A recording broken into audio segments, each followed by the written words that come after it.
ஒன்று அரசர்கள் அதிகாரம் 1. தாவீதின் முதுமை பருவம். தாவீது அரசர் முதுமை பருவம் அடைந்தார். அத்தள்ளாத வயதில் போர்வைகளால் அவரை போர்த்தியும் அவரால் குளிரை தாங்க இயலவில்லை. எனவே அவருடைய அலுவலர் அவரிடம், அரசே, எம் தலைவராகிய உமக்கென ஓர் இளம் கன்னி பெண்ணை தேடப்போகிறோம். அவள் அரசராகிய உமக்கு தாதியாக இருந்து பணிவிடை புரிவாள். அவள் உமக்கருகில் படுத்து எம் தலைவரும் அரசருமாகிய உமது குளிரை போக்குவாள் என்றனர். அவ்வாறே அவர்கள் இஸ்ரேல் நாடெங்கும் சென்று அழகிய ஓர் இளம் பெண்ணுக்காக தேடி அலைந்து சூனேம் ஊரை சார்ந்த அபிசாகு என்பவளை கண்டு அவளை அரசிடம் அழைத்து வந்தார்கள். பேரழகியான அந்த இளம்பெண் அரசருக்கு தாதியாயிருந்து பணிவிடை புரிந்து வந்தாள். ஆனால் அரசர் அவளோடு கூடி வாழவில்லை. அதோனியா அரசுரிமை நாடுதல். அகீத்து என்பவர்களிடம் பிறந்தவனான அதோனியா, நானே அரசனாவேன் என்று செருக்குடன் சொல்லிக்கொண்டு தனக்கென தேர்ப்படையையும் குதிரைப்படையையும் தன் முன் கட்டியம் கூறி செல்ல 50 பேரையும் பயிற்சி செய்து வைத்திருந்தான்.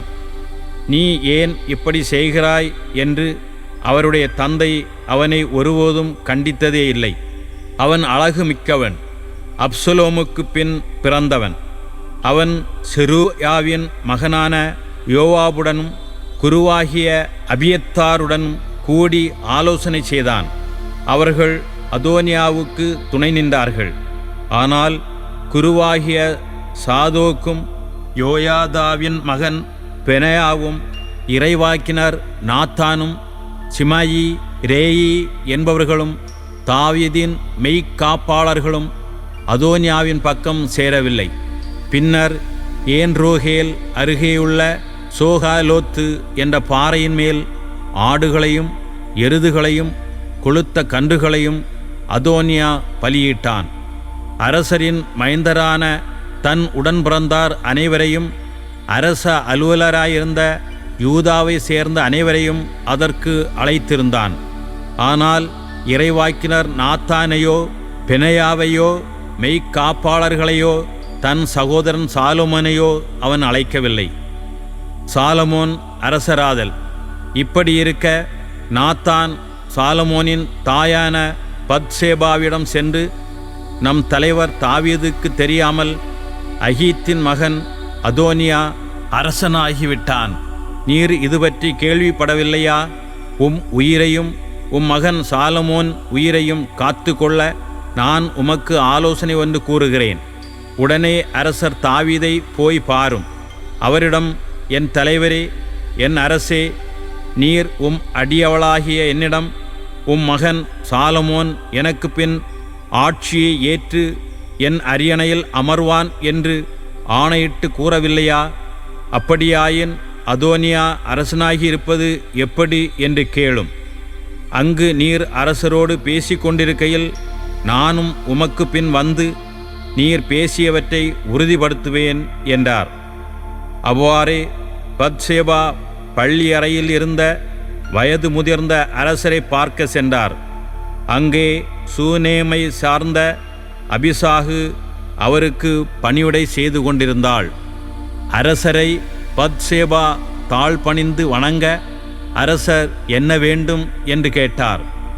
அவர் அவரிடம், என் தலைவரே, நீர் உம் அடியவளாகிய எனக்கு, உம் மகன் சாலமோன் எனக்கு பின் ஆட்சியை ஏற்று என் அரியணையில் அமர்வான் என்று உம் கடவுளாகிய ஆண்டவர் மேல் ஆணையிட்டு கூறவில்லையா? ஆனால் என் தலைவராகிய அரசே, இதோ அதோனியா அரசனாகிவிட்டான். இது உமக்கு தெரியவில்லை. அவன் மிகுதியான எருதுகளையும் கொழுத்த கன்றுகளையும் ஆடுகளையும் பலியிட்டிருக்கிறான். அரசரின் மைந்தர் அனைவரையும், குருவாகிய அபியத்தாரையும் படைத்தலைவன் யோவாபையும் அழைத்திருக்கிறான். ஆனால் உம் அடியான் சாலமோனை மட்டும் அழைக்கவில்லை.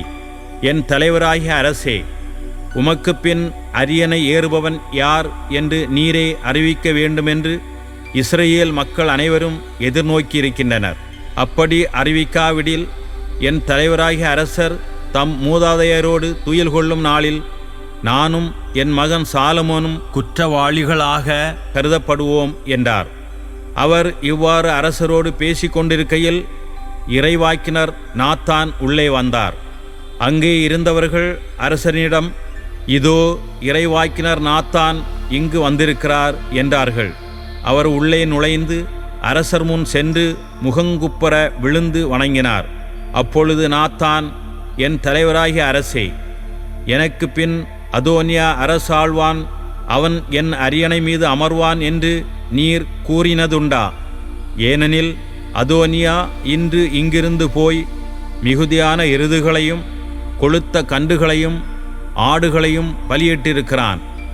அரசரின் மைந்தர் அனைவரையும் படைத்தலைவராகிய யோவாபையும் குருவாகிய அபியத்தாரையும் அதற்கு அழைத்திருக்கிறான். அவர்கள் அவனோடு உண்டு குடித்து அரசர் அதோனியா வாழ்க என்று முழங்கிக் கொண்டிருக்கிறார்கள். ஆனால் உம் அடியானாகிய என்னையும் குரு சாதோக்கையும் யோயாதாவின் மகன் பெனையாவையும் உம் அடியான் சாலமோனையும் அவன் அழைக்கவில்லை. என் தலைவரும் அரசருமாகிய உமக்கு பின் அரியணையில் யார் அமர வேண்டுமென்று அடியனுக்கு நீர் தெரிவிக்கவில்லை. இவ்வாறிருக்க இவையெல்லாம் என் தலைவராகிய அரசரது சொற்படி நடந்திருக்க கூடுமா என்று கேட்டார். அப்பொழுது தாவீது அரசர் மறுமொழியாக, பத்சேபாவை என் முன்னே வரவழையுங்கள் என்றார். அவரும் அரசரிடம் வந்து அவர் முன்னிலையில் நின்றார். அரசர், எல்லா துன்பங்களினின்றும் என் உயிரை காத்த வாழும் ஆண்டவர் மேல் ஆணை, உன் மகன் சாலமோன் எனக்கு பின் ஆட்சியை ஏற்று என் அரியணையில் எனக்கு பதிலாக அமர்வான் என்று இஸ்ரேலின் கடவுளான ஆண்டவர் மேல் ஆணையிட்டு முன்பு நான் சொன்னதை இன்று நான் செய்து முடிப்பேன் என்றார். அப்பொழுது பத்சேபா முகம் தரையில் பட தாழ்ந்து அரசரை வணங்கி, என் தலைவராகிய தாவீது அரசர் நீடோழி வாழ்க என்றார். தாவீது அரசர் குரு சாதோக்கையும் இறைவாக்கினர் நாத்தானையும் யோயாதாவின் மகன் பெனையாவையும் என்னிடம் அழைத்து வாருங்கள் என்றார். அவ்வாறே அவர்கள் அரசர் முன் வந்தார்கள். அரசர் அவர்களிடம், உங்கள் தலைவருடைய அலுவலரும் நீங்களும் சேர்ந்து என் மகன் சாலமோனை என் கோவேறு கழுதையின் மேல் அமர்த்தி கீகோனுக்கு அழைத்து செல்லுங்கள். அங்கே குரு சாதோக்கும் இறைவாக்கினர் நாத்தானும் அவனை இஸ்ரேலின் அரசனாக திருப்பொழிவு செய்யட்டும். எக்காலம் முழங்க சாலமோன் அரசர் வாழ்க என்று வாழ்த்துங்கள். அதன்பின் அவனை இங்கே அழைத்து வாருங்கள். அவன் வந்து என் அரியணை மீது அமர்ந்து எனக்கு பதிலாக அரசாழ்வான். இஸ்ரேலின் மீதும் யூதாவின் மீதும் அவனை தலைவனாக நியமிக்கிறேன் என்றார். யோயாதாவின் மகன் பெனாயா அரசருக்கு மறுமொழியாக, அப்படியே ஆகுக. என் தலைவரான அரசரின் ஆண்டவராகிய கடவுள் நீர் சொன்னதை உறுதிப்படுத்துவாராக. ஆண்டவர் என் தலைவரான அரசருடன் இருந்தது போல் சாலமோனுடனும் இருப்பாராக. அவரது அரியணையை என் தலைவராம் தாவீது அரசரின் அரியணையை விட மாண்புமிக்கதாக ஆக்கியருள்வாராக என்றான். அவ்வாறே குரு சாதோக்கு, இறைவாக்கினர் நாத்தான், யோயாதாவின் மகன் பெனையா, கிரேத்தியர் பிலேத்தியர் ஆகியோர் அங்கிருந்து போய் சாலமோனை தாவீது அரசரின் கோவேறு கழுதையின் மேல் அமர்த்தி கீகோனுக்கு அழைத்து சென்றனர். அங்கே குரு சாதோக்கு கூடாரத்திலிருந்து எண்ணெய் கொம்பை எடுத்து வந்து சாலமோனை திருப்பொழிவு செய்தார். அப்பொழுது எக்காலம் முழங்க எல்லா மக்களும் சாலமோன் அரசர் வாழ்க என்றனர்.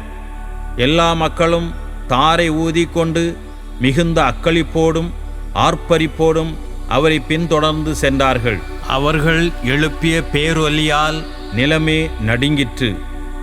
அதோனியாவும் அவனோடு இருந்த அனைத்து விருந்தினரும் உண்டு முடித்த வேளையில் இப்பேரொலி அவர்கள் காதுக்கு எட்டியது. எக்கால ஒலி காதில் உளவே யோவாபு, நகரில் ஏன் இத்துணை ஆரவாரம் என்று வினவினார். அவர் பேசி கொண்டிருக்கும் பொழுது குரு அபியத்தாரின் மகன் யோனத்தான் அங்கு வந்தான். அதோனியா, உள்ளே வா, நீ திறமை மிக்கவன், நல்ல செய்தியை கொண்டு வருவாய் என்றான். யோனத்தான் அதோனியாவிடம் கூறியது, அதுதான் இல்லை. நம் தலைவராகிய அரசர் தாவீது சாலமோனை அரசராக்கிவிட்டார். அவர் குரு சாதோக்கு, இறைவாக்கினர் நாத்தான், யோயாதாவின் மகன் பெனாயா, பெரேத்தியர், பெலேத்தியர் ஆகியோரை அவனோடு அனுப்பிவிட்டார். அவர்கள் அவனை அரசரின் கோவேறு கழுதை மேல் அமர்த்தினார்கள். குரு சாதோக்கும் இறைவாக்கினர் நாத்தானும் அவனை கீகோனில் அரசனாக திருப்புலிவு செய்துவிட்டனர். பிறகு அங்கிருந்து அக்களிப்போடு புறப்பட்டு சென்றனர். எனவேதான் நகரில் இத்துணை ஆரவாரம். நீங்கள் கேட்டது அந்த இரைச்சல்தான். சாலமோனும் இப்பொழுது அரச அரியணை மீது அமர்ந்துள்ளான். மேலும் அரசரின் அலுவலர் நம் தலைவராகிய தாவீது அரசரிடம் வந்து, உம் கடவுள் உம் பெயரை விட சாலமோன் பெயரை சிறப்புடையதாய் ஆக்குவாராக. உமது அரியணையை விட அவரது அரியணையை மாண்புடையதாய் ஆக்குவாராக என்று வாழ்த்தினர். அரசரும் தம் படுக்கையில் வணங்கி தொழுது, இஸ்ரேலின் கடவுளான ஆண்டவர் போற்றி, அவர் இன்று என் அரியணை மீது ஒருவனை அமர்த்தியுள்ளார், அதை நான் கண்குளிர கண்டேன் என்றார். உடனே அதோனியாவின் விருந்தினர் அனைவரும் அச்சமுற்று எழுந்து தத்தம் வழியே ஓடிப்போயினர்.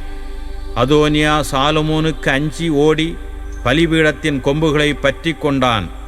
அப்பொழுது சாலமோனுக்கு இவ்வாறு தெரிவிக்கப்பட்டது, அதோனியா சாலமோன் அரசருக்கு அஞ்சி பலிபீடத்தின் கொம்புகளை பற்றி கொண்டிருக்கிறான்.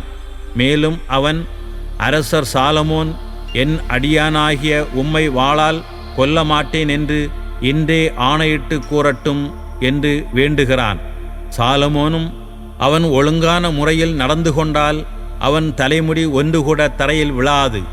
ஆனால் அவனிடம் வஞ்சனை ஏதும் காணப்பட்டால் அவன் சாக வேண்டும் என்று பதிலளித்தார்.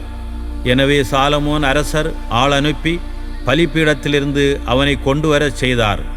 அவன் வந்து சாலமோன் அரசர் முன் வீழ்ந்து வணங்கினான். சாலமோன் அவனிடம், நீ உன் வீட்டுக்கு போகலாம் என்றார்.